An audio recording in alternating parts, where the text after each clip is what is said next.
And now, Focus on the Pines with your host, Jack Barnes.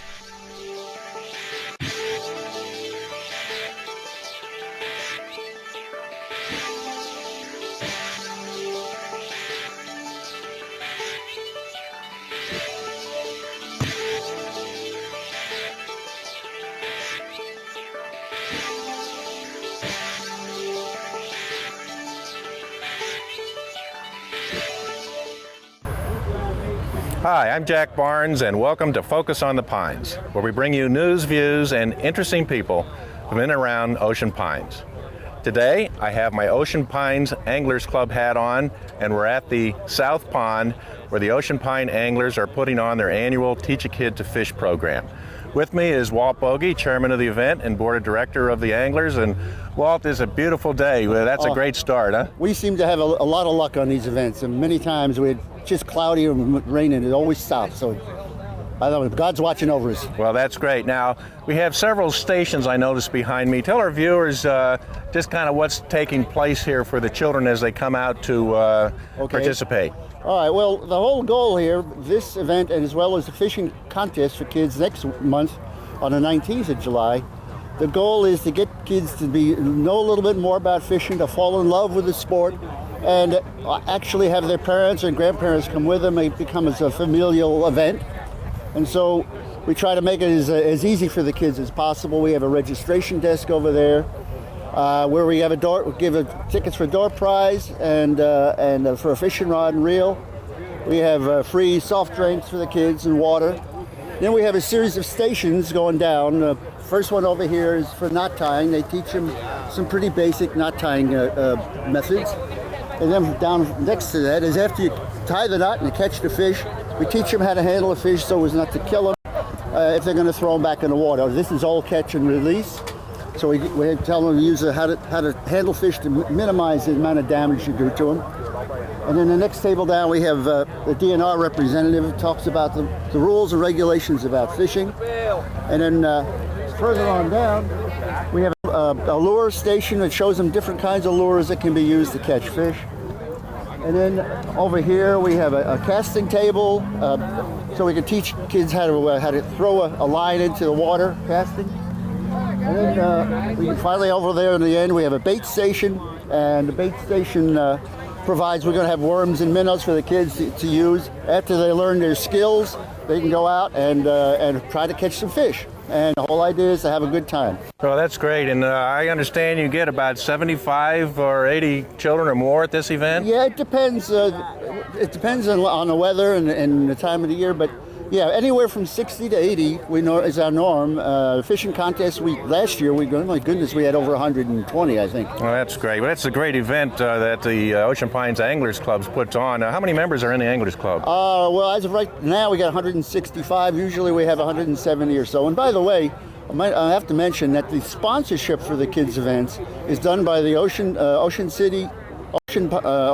Ocean City Optimist Club. They provide the funds to put these kind of events on, and we're very, very grateful. Great organization. They've been very helpful, and they also helped us put the piers in that people see at the South Pond. Right. Well, thanks, Walt. It's a great event that these angler volunteers come out and put on, and the youth always enjoy it. And we're going to take our viewers and spend a little time and see if we can talk to some of the kids and take a look at some of these specific tables you mentioned. Thanks again. Sounds great. Thank you. How's this working? We're just working all the way down the line there.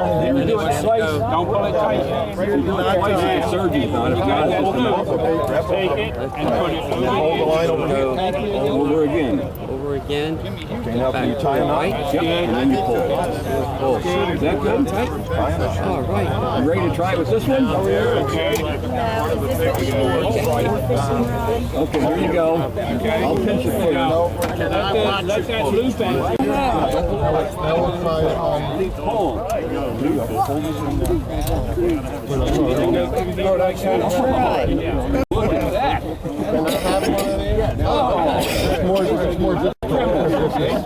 Yes.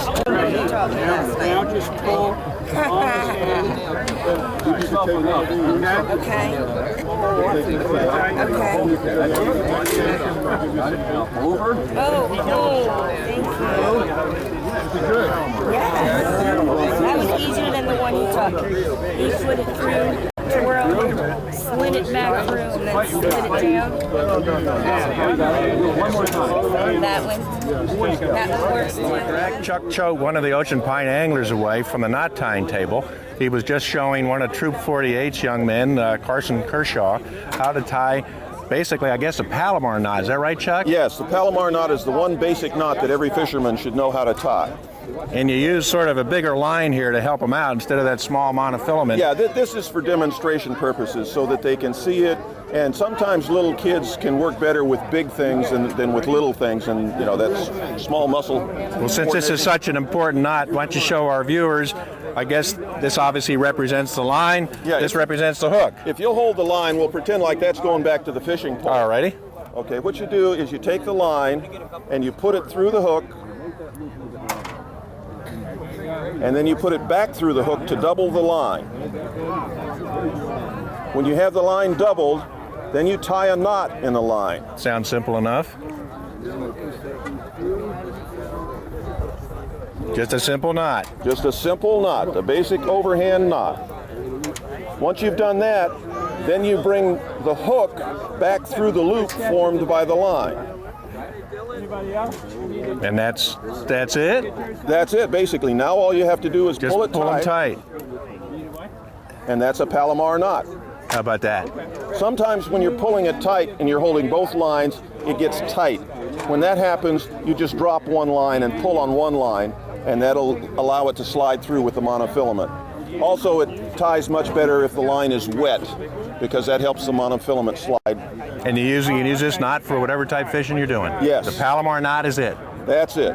Well, that's great. Chuck, I thank you very much. And thank you for coming out and helping these young people today. They really look like they're enjoying it. Hey, go fish. Well, we're here with John Miska, Officer John Miska from the Department of Natural Resources. And he's here helping out. Every year we have somebody come. They're kind enough to come and talk to these youth. And what happens when they stop by your particular station, John? Well, we have some things, information for rules and regulations, mainly for the adults that they can tell the kids. But we also have some coloring books and stickers and stuff for the kids, at this age. And the dads and the moms ask about what they can catch out here, what they can catch in Chesapeake Bay, what they can catch in Ocean City. Yeah, some of our fishing regulations, as you know, can get a little confusing around here. Right. Depends whether you're on the bay, you're not, what time of year. It's 2 sets of rules, basically. It's tough. Let me ask you, as long as you're here, you guys patrol our local bays. Do you find that a lot of people just don't understand the fishing regulations? Yeah. Well, not a lot of people. Most people understand them but the problem is that they change every year, and you got to keep on top of them. You got to keep on top of them. Especially the bigger stuff from the tuna and that. They better be checking every day on that stuff. Well, that's a good point. And we certainly thank you guys for coming out. I know the youth appreciate it, and good luck to the DNR. Okay, thank you, John Miska. Okay. Yeah, they work very well because they also have an oil in there that attracts the fish. That the fish smell it. Right. What are these for? These are all fresh water. They're all fresh water. You can use this in salt water, but these are mostly. And see these little plastic lips? That controls how deep. That controls how deep the. Oops, sorry. We got a video going on here. Oh, sorry. That controls how deep the lure goes into the water. The longer the length of it and the angle of it will take it down 3 feet or 5 feet or 10 feet, depending upon how deep the water is and where you expect the fish to be. Gosh, it's the most popular bait out there. Really? Oh yeah, absolutely. So people, they'll actually go after that. They'll go after that. Oh my, yeah, they'll go after that. Yeah. A lot of the freshwater fishing are done with these. They have certain rigs called a Texas rig and a Carolina rig that how you rig them up on your line, and they bounce off the bottom, and they're very effective. And the different colors, they find that different colors are more effective at different times. Whether the water's murky or whether it's clear, and how the fish are feeding. If you're not successful, we'll say with a red one, may switch over to something with a little more color to it, and you'll find out that it works better. Well, here with the young man that you just saw, Charlie Herpin, describing some fishing lures to, Christopher Montefronti. And Christopher, looked like you were really intently paying attention. You seem like you might enjoy fishing a lot. Is that true? Yes. Tell us a little bit about what you do and where do you like to fish? Well, I like to fish in bays, sometimes oceans. Here I learned how to make like fishing. The Palomar knot. Yep. Are you going to use that? Mm-hmm. And what you got in your cup? It's just like worms, like 6 of them. Uh-huh. And these are like fake baits. Fake baits. And they really work for fishing. Is that right? That's great. Do you like the fact that the anglers put this on for a lot of the youth? Yes. Well, that's great. It's nice to have you over here. You have a good fishing luck. Thanks, Christopher Montefronti. Well, I'm here with Charlie Herpin. This is the fishing lure station, and Charlie, tell us a little bit about what you are showing the youth as they pass by this station. What we have here are different lures that are used for freshwater and saltwater fishing in this area here. Over here we have crankbaits that are primarily used to focus on largemouth bass that inhabit this pond here. We also have spinner baits here that also are used for bass and crappies that are in this pond. Over here we have some saltwater, soft plastic rigs that are used in saltwater and are used for catching the fish that we go after, a striped bass. Down here we have saltwater weights, and over here we have freshwater weights. And we like to point out to the children the difference between the two and what they use when you're fishing in different areas.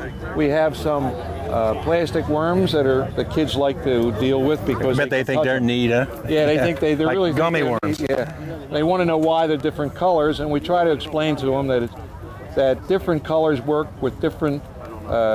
When the water may be dirty or clear or moving around a little bit.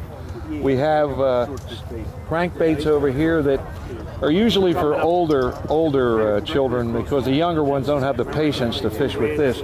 They like, I suggest that they use worms and minnows, but for older kids, maybe 12 or 13 or older, this is really what they can use to get the feel for fishing in the waters that we have down here. I notice they always get fascinated with that mouse over there. They want to know if you really fish with a mouse lure. Actually, these are very effective in certain areas where field mice may fall into the water. Bass will eat anything that goes into the water. They're opportunistic fishers.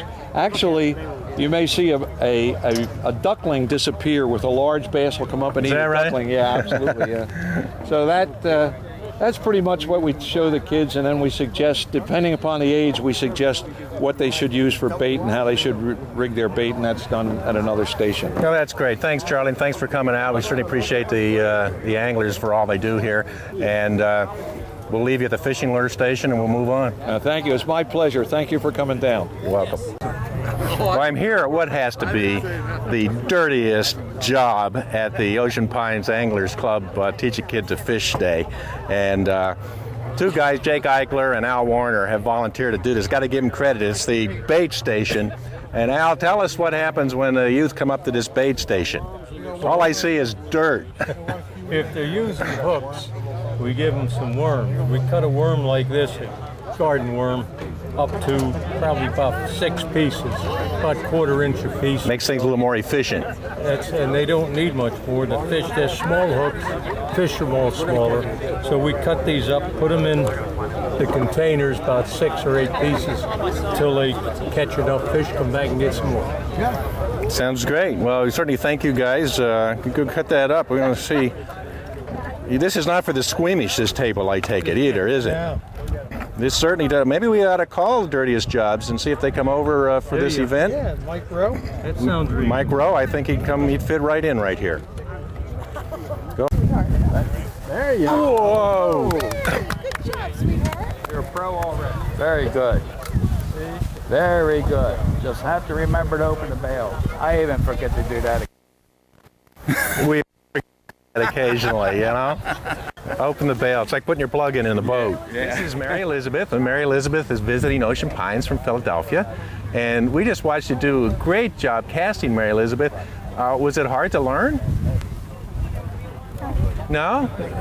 Tell us what you think about here. What do you do when you come down to Ocean Pines? I sometimes go to the beach and I sometimes go to Assateague. What's your favorite place? Do you like the ponies at Assateague? They're pretty neat, aren't they? Do you see them when you go Yeah, down? I sometimes see deer that have like little collars on. Oh, that's probably so they can keep track of them. That's great. And you like the beach too. But you came out this morning to the Anglers Club, teach a kid to fish, and you learned a couple things, didn't you? Did you look at those big lures up at the table? And all those funny things that look like worms and mouse? Now you're a girl. Do girls fish? Do you? You like to fish? Well, that's good. I know why, because when you get older, boys like girls that fish. And you'll be really good. Thank you, Mary Elizabeth. It was very nice to take some time to talk to you today. Have a good time at the beach. Okay. I'm here with Dick Neiman. Now we're at the registration table, and Dick, you've been here a bit since 8:30, and it's now approaching 10 o'clock. How's the turnout been for the Anglers Club Teach a Kid to Fish program? Turnout's been exceptional this year. We got a beautiful day, and we have 108 kids. Over 100? Over 100 kids. That's fantastic. I think that's a new record, isn't it? Yeah, I believe that's for the Teach a Kid, that probably is. It's very, very, very high. Usually we get somewhere between 80 and 100 for this one, but we're doing really well today. I think it's a nice turnout, nice day. Well, that's great. And who's working the table with you this morning? Well, we got... Your wife was here, Mariana. Mariana just left. She had to take my grandchild. They're ready to go home. We have Bob Tracy here, who's been very stalwart giving out the door prize tickets. We have Judy Varney. Judy is here. Judy, say hello to the folks. She's busy. As you can see, she's busy. What's the door prize for the kids? We're looking at the Black Beauty door prize this year. That's a pretty rod and reel combination. Rod and reel, South Bend. Some lucky winner at 11 o'clock, we'll have that. Well, that's great. And I want to thank you for your volunteers and all these anglers. It's a great event for these youth, and everyone we've talked to really enjoys it. We thank you again, Dick. Well, I'd like to also thank all the Ocean Pines Anglers members that showed up. For a while, we were hoping, we were thinking maybe we had more members than we have kids, but we probably have close to 40 volunteers here today. So they always come through, don't they? They certainly do. The Anglers do. Club is a great group of people that gets involved in a lot of activities for youth around Ocean Pines area. So thank you again. Oh, thanks, Jack. Tell us your names. Their names. I'm not his son. I'm a friend. You're a friend of, and you're the son. And what's your name? Mason. And what's your friend's name? TJ. Also known as Timothy Joseph Francis Collins III. Okay, that's a neat name. Do you guys catch any fish? Did you learn anything from the anglers? Yes, the knot and the minnows. The knot and the minnows. That's great. A lot of luck. Catch some fish, and then we'll come back and take a picture of it. Nothing's working, see? I'm caught in a bush. You're caught in a bush. That's not good. Now, this is Jacob. What's your last name, Jacob? Snyder. Jacob Snyder. Where are you from, Jacob Snyder? Baltimore. Baltimore.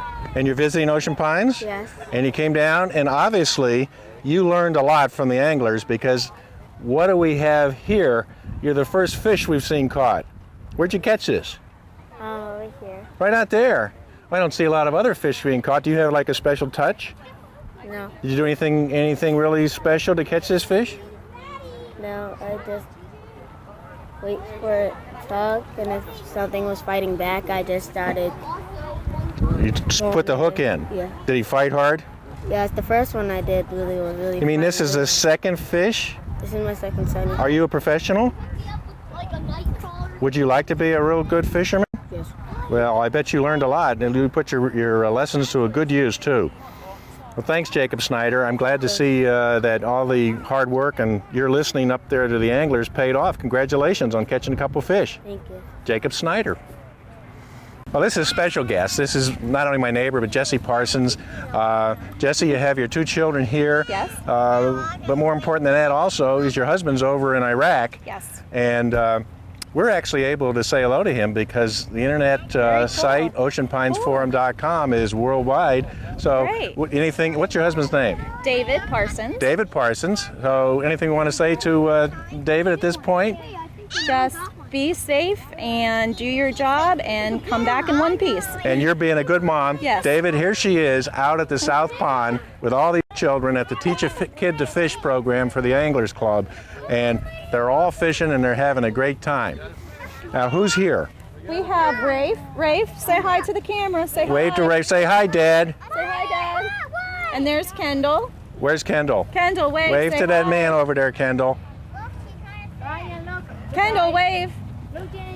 Hi. Right there, Kendall. You see that? You see that man right there?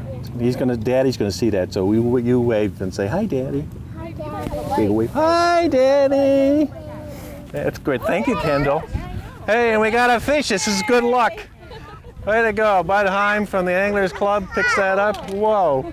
That's great. Jesse, thank you very much. Sure. And thank Dave for his service too, and we all thank him for his service. Thank you. Well, look at that worm. Oh, wow. Make sure you don't get a hook on you. Well, we hope we gave you a little sense of just what goes on at the Ocean Pines Anglers Club Teach a Kid to Fish program. It's a great event. As you can see, there's a fantastic turnout. The kids love it. They interact with the parents and the grandparents. They even get a chance to catch some fish. Hope you've enjoyed the program. We've certainly enjoyed bringing it to you. This is Jack Barnes for Focus on the Pines.